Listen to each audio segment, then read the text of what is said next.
नमस्कार मंडळी, स्वागत आहे माझ्या मिनी ब्लॉगमध्ये। आज आम्ही निघालो होतो 21 दिवसांचा गणपती पाहण्यासाठी। हे पहा, तुमचा आमचा अभिमान म्हणजेच वारकांचा छत्रपती शिवाजी महाराजांचा पुतळा जय जिजाऊ जय शिवराय। हा रस्ता थेट जातो आपल्या पेडणेमच्या राजाकडे।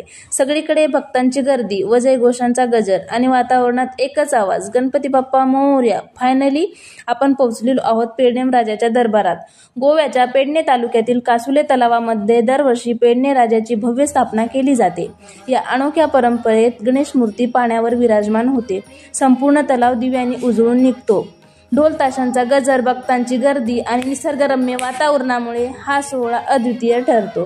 पेडणेचा राजा आज गोव्याच्या प्रमुख आकर्षणापैकी एक ठरलेला आहे। पेडणेमच्या राजाच्या चरणी आपली भक्ती अर्पण करूया। गणपती बाप्पा मोरया, पुढच्या वर्षी लवकर या। हा व्हिडिओ जर तुम्हाला आवडला असेल तर लाईक करा, सबस्क्राईब करा। भेटूया नेक्स्ट ब्लॉगमध्ये।